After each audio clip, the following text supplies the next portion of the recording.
है ना।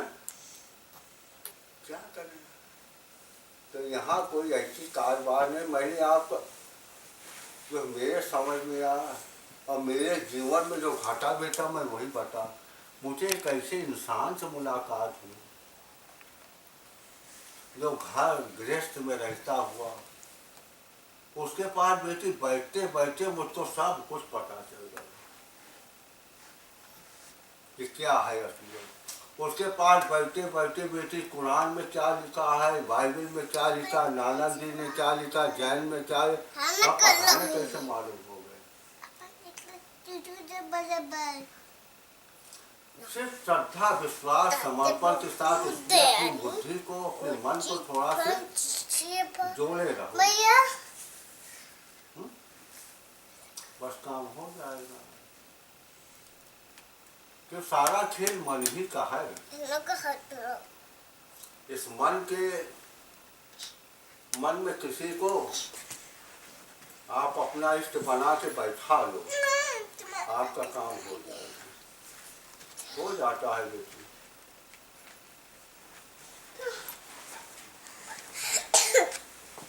तो हमने जहाँ तक समझ आई, हमने आपको हर पहलू पर विचार करके बोला। ये मैं नहीं कहता कि जो मैं ही कह रहा हूँ वही सही, बाकी सब ऐसी बातें नहीं है। आप पढ़े लिखे लोग हैं, हर पहलू पर, हर एस्पेक्ट पर, हर कार्नर पर आप विचार करिए इन सब बातों को। अगर तो समझ में आए तो हमने आपको हटाता एक अच्छे इंसान पहले बने, फिर उसके बाद उस प्रभु से बैठ करके प्रभु से रोज प्रार्थना कर सकते हैं।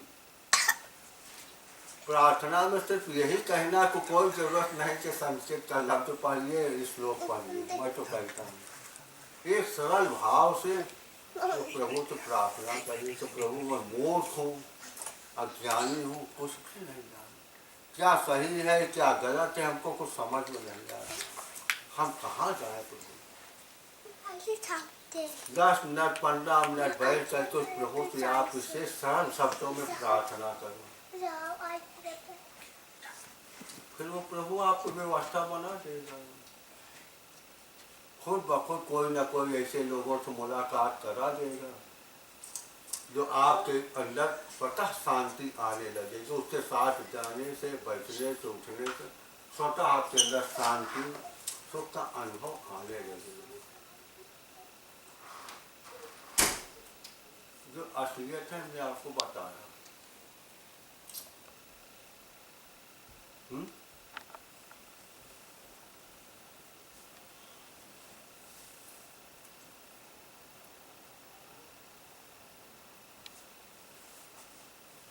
अब बोलिए और कोई बात में हो तो बताइए। हमने जो समझा आप लोगों को, हमने ईजिएस्ट में बताया कि मैं अपनी स्थिति किसी एक ऐसे इंसान के पास अपने आप को मैंने थोड़ा से उसके प्रति श्रद्धा विश्वास इसके अंदर जगा, उससे मिलना जुलना बैठना उठना, थोड़ा से उनके साथ सेवा भाव रखना, बस इसी से सब चीज़ें अपने आप सब जानकारी होती चली गई।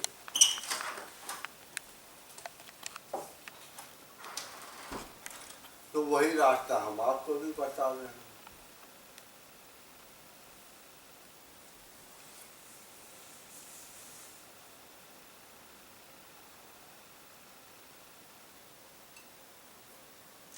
तो और घर गृहस्थ में व्यस्तता के जीवन में कहीं समय नहीं है कि इसके पास कितना लिटरेचर आप उलट पुलट के देखने की क्षमता कहाँ आती है, कहाँ जाएंगे, कौन क्या है सब झंझट मत पड़िए। हमने सरल से सरल उपाय बताया है और इस तरीके से करने में एक दिन ऐसा आएगा कि आप अपने आप को जानने से धीरे धीरे झुकाव होने लगे। जिस दिन आप अपने को जान लेंगे उस दिन फिर कुछ जानना शेष नहीं रह जाएगा। ये समुंदर है, दुनिया में आपने देखा है सुना है कि 3 हिस्सा पानी है, 1 हिस्सा पृथ्वी है, ऐसा सुना है ना। आप इस समुंदर की गहराई को जाइए, ढूंढिए, यात्रा करिए, आपका जीवन बीत जाएगा, लेकिन कहीं आप उसकी असलियत रहस्य नहीं पाएंगे, बड़ा मुश्किल है। लेकिन किसी समुद्र के किनारे खड़े होकर के एक चुल्लू पानी आप लीजिए और उसको अपने मुंह में लगाइए, तो पूरी समुद्र का स्वाद का आपको पता चल जाता है ना, है ना? क्यों? पूरी समुद्र के स्वाद का आपको पता चल जाता है।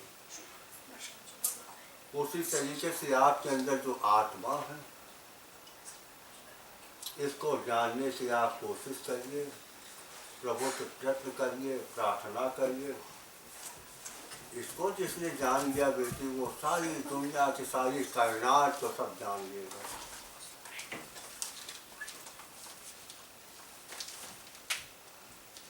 एक बात और बता दें आप लोगों को,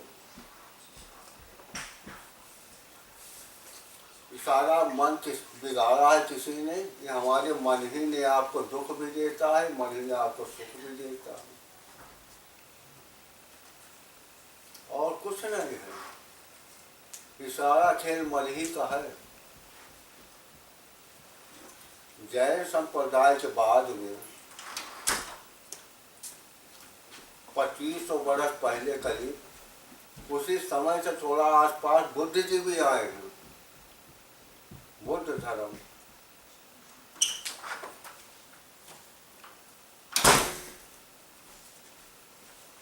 आपने सुना होगा बुद्ध के बारे में, वो किसी भगवान को तो उनके यहाँ कोई चर्चा है नहीं, है ना? आपको ये भी बता दें, ऐसा मत सोचिए कि हम जो मन आए चुपचाप करे चले जा रहे हैं, कोई मेरे देखने वाला नहीं है। सबको एक एक कर्म का हिसाब देना पड़ेगा। संसार की नज़रों से हम भले छिपा लिए, उसकी नज़र से नहीं। आपकी आत्मा में सब रिकॉर्डिंग हो रही है। आपने कहानी सुना होगा, एक बार भगवान महावीर जंगल में बैठे हुए थे, ध्यान लगा के बैठे हुए थे। वहाँ पर एक चरवाहा आया, बड़ा इलाका बड़ा शांतमय था। भगवान महावीर चुपचाप शांत ध्यान में बैठे हुए थे। एक चरवाहा आया और सोचा कि यही बहुत अच्छी जगह है। उसने अपने 2 बैल को वहाँ छोड़ के चला गया कहीं। कुछ देर के बाद आया, उसके बैल वहाँ तो थे नहीं। उसने उससे पूछा कि अरे इतनी देर से आँखें बंद किए बैठे हो, मेरे बैल कहाँ गए, जा बताओ तो। और चुपचाप, कहानी सुना है ना आपने, वो चुपचाप बैठे रहे।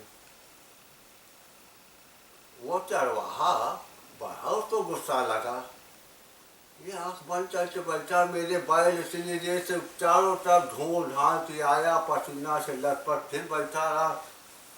कहा इसको पता होगा इतनी देर से बैठा है, बता ही नहीं रहा है।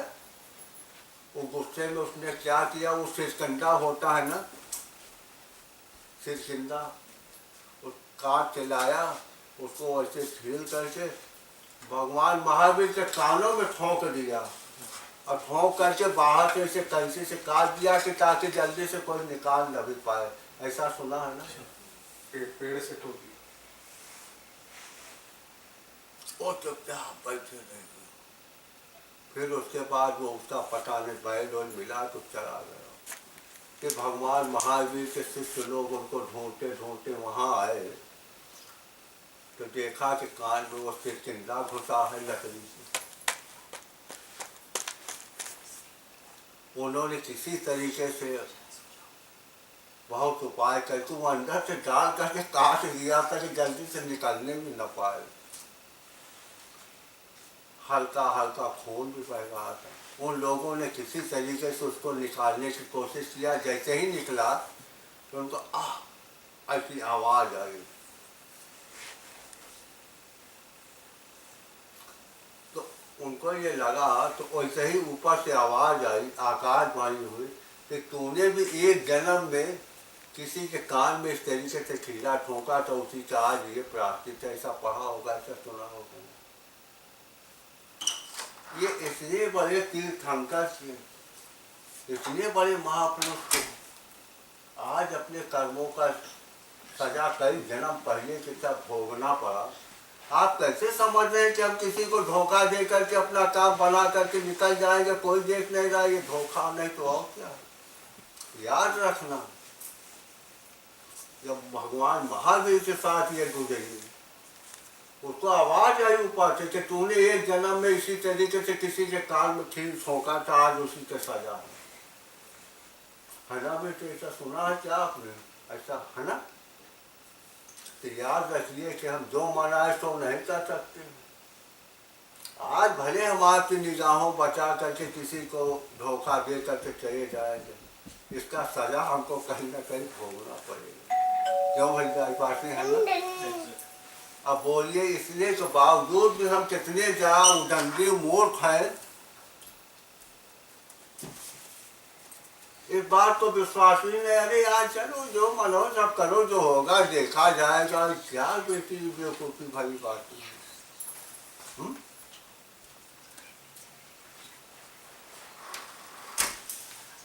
तो सुना ही बातों को। अब आप कहीं किसी को धोखा फरेब से बचना है, ऐसी बातें सुना है ना आपने। जब कोई प्यूर नहीं, भगवान के लिए तीर्थंकर को ऐसा भोगना पड़ा, तो हम आप कहाँ किस खेत के मूली हैं कि हम अपने आप को घी का चिराग जला करके वहाँ रोज फूल माला चढ़ा के सोचते प्यूर करा लेंगे। ये हमारा आपका धोखा है।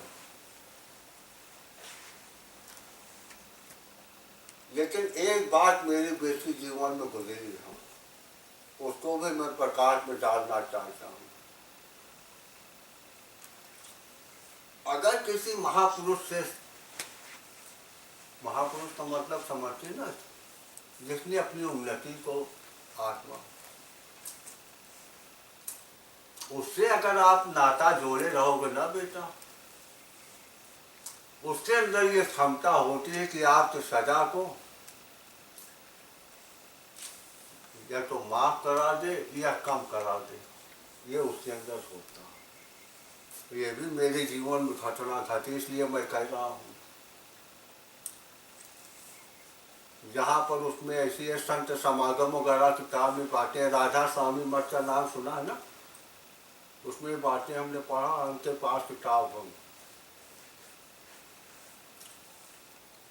तो सरदार जी ने बोला है कि अगर किसी ने अपना नाता किसी महापुरुष से जोड़ रखा है, तो संसार में कहीं ना कहीं ऐसा नहीं किया तो परिस्थिति हो ही जाती है बेटा। तो उसने यही बोला कि जहाँ तलवार से घाव देने का होगा ना, वहाँ सुई के बराबर तुझको सजा भोग करके माफ करा देता है। ये उसके अंदर क्षमता होती है। और कभी कभी मैंने ऐसे भी देखा है, कभी न कभी देखते कि ये कमजोर है, नहीं दे पाएगा, कैसे करेगा, उसके सारे अपराध को अपने ऊपर भी ले लेते हैं। ये भी होता है। वो रामकृष्ण जी को तो आपने सुना होगा, कैंसर हो गया था ना, रामकृष्ण जी के सुना है ना आपने? रामकृष्ण परमहंस के बारे में सुना है ना आपने कि उनको कैंसर हुआ था, किसी और का नहीं था। वो गिरीश चंद एक घोटाल नाम के एक आदमी था, दुनिया का खराब आदमी था। वो पकड़ लिया पाँव, कुछ नहीं तोड़ता तो रोना गाना। तो ठाकुर जी ने कहा चल, उसका हिसाब किताब करने लगते तो ठाकुर जी पता नहीं कितने जन्म उसने सारे उसके अपराध को अपने ऊपर ले लिया, उसी की वजह से उनको कैंसर का भोग भोगना पड़ेगा। ऐसा होता है। ठाकुर जी की वो कहानी माँ शारदा होगा तो पढ़ लीजिए। माँ शारदा हो बताए ना कि वो जब रात में लोग चले जाते तो उनका पैर बहुत जलता था, पानी डाल डाल करके बहुत धोती थी कि ताकि ये ठंडा हो जाए। लोग पूछते तो माँ ऐसा क्यों होता है? ये रो रहा है, देखा नहीं रो रहा है, इसके ये मैं माँ हूं ना, मुझसे देखा नहीं जाता। क्या ये नहीं हिसाब किताब तुम नहीं दे पा रहा तो मेरे ऊपर डाल दे। ये सबका यही तो मतलब हुआ ना। तो ऐसे ये जो महापुरुष आपके संसार में आए हैं, चाहे भगवान महावीर रहे हो, चाहे और जितने भी तीर्थंकर वगैरह आए हों, ये सब आपके कर्मों का हिसाब किताब बेचारी अपने ऊपर लेकर तो भोगते हैं ताकि तू लोग तो खुश रहो। ऐसा कुछ समझ में आती बातें, असलियत ये।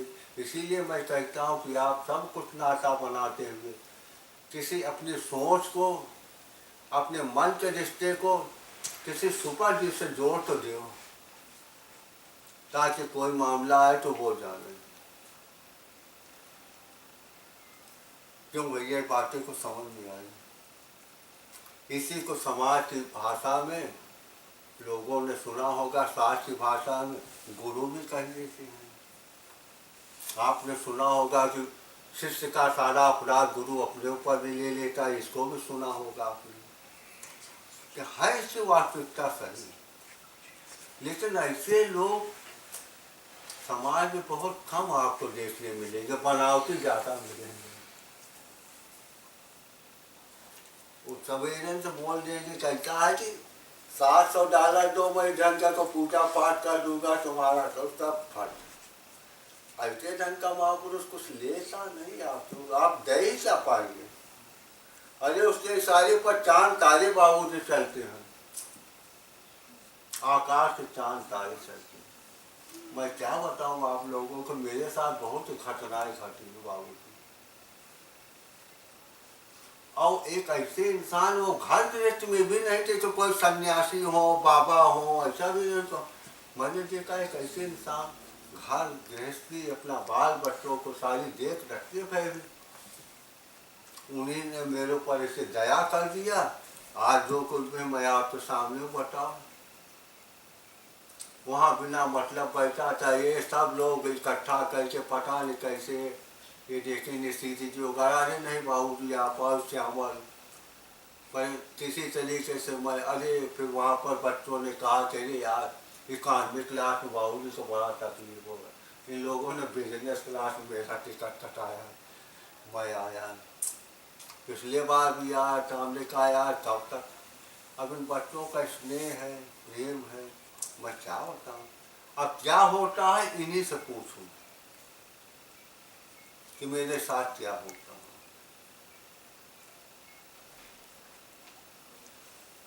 कोई यहाँ बेटा कोई बिजनेस नहीं है, कोई चंदा नहीं, कोई धंधा नहीं, कोई कर, सिर्फ उस प्रभु का जिसने मुझको सिखाया पढ़ा, उसी का मैंने मैसेज आप लोगों को दे दिया। यही एक रास्ता है जिससे आप अपने संसार में रहते हुए सारी चीज़ों को, विषयों का स्वाद भी लीजिए, थोड़ा से अपने मन को इधर जोड़े रहिए। मन है ना, थोड़ा सा जोड़े रहिए, बस इतना। अगर आप काम करते रहेंगे फिर आप कुछ भी करते रहिए, हो जाएगा। मैं तो बेटी आप लोगों से क्या बताऊं, मैं ऐसे इंसान से जुड़ा, वो बाबू जी मेरे, मैं दुनिया में घूमता रहता था। अब एक एक चीज एक एक बातें उनको सारी चीज़ें ऐसे रिकॉर्डिंग उनके पास थी। मैं क्या खाया क्या पिया क्या बोला सारी चीज़ें सब। ऐसे आदमी से मैं क्या धोखा दे सकता हूँ। आपको नहीं शक होता तो कैसे कहते यही देख तेरी वीडियो है ना, अब उसमें आप क्या करेंगे? जैसे टीवी में देखते हैं ऐसे दिखा देगा, तब फिर आपको बोलतीपन मिल जाएगी। वही देख देख फिर आपका करना शुरू कर देते हैं। तभी एक इंसान इस रास्ते में चलने में सफल होता है। इंसान कभी भी इस रास्ते में सफल नहीं हो पाएगा। अपनी ताकत से चलना चाहे नहीं हो, जब तक उसके पास कोई सुपर पावर साथ नहीं देगी, आप इस जिंदगी के रास्ते में नहीं सफल हो पाएंगे सत्य तक पहुंचने में। जब वो साथ देगा, आपने देखा नहीं, गीता में आपने देखा होगा वो कृष्ण रथ हाँकते हैं, देखा नहीं था, और अर्जुन पीछे चुपचाप बैठा है ना। यही स्थिति है। इस अपने मन को किसी साथी के हाथ सौंप दें, अब वही इस रथ को ले चलेगा, हमको बस चुपचाप उसको देखना है।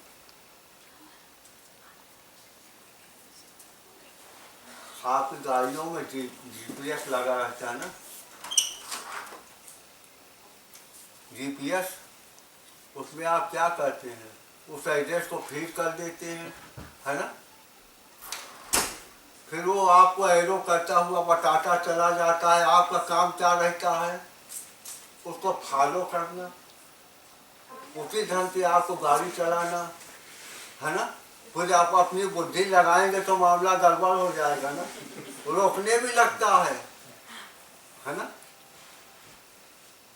इसी ढंग का वो आपको एक जीपीएस तैयार करा देगा, बस उसी के गाइड में चलता चला जाएगा, चलता चला जाएगा, पहुंच जाएगा। इंसान का पास का नहीं है तो वो वहां का रास्ता चला जाएगा। बोलो बेटा, आपको समझ में आई मेरी बात है? इसीलिए उस वहां पर जाने के लिए किसी सुपर पावर से आप अपने आप को थोड़ा सा यू एस्टेब्लिश योर रिलेशन मन से, उसको आप अपने धन वैभव देने लेने से नहीं राजी कर पाएंगे, भी आपको धोखा है। अगर मन से आपका उससे प्रेम है ना, लगाव है, वही काउंट करती है। आप अंदर से उसको कितना चाहते हैं, यही काउंट करती है।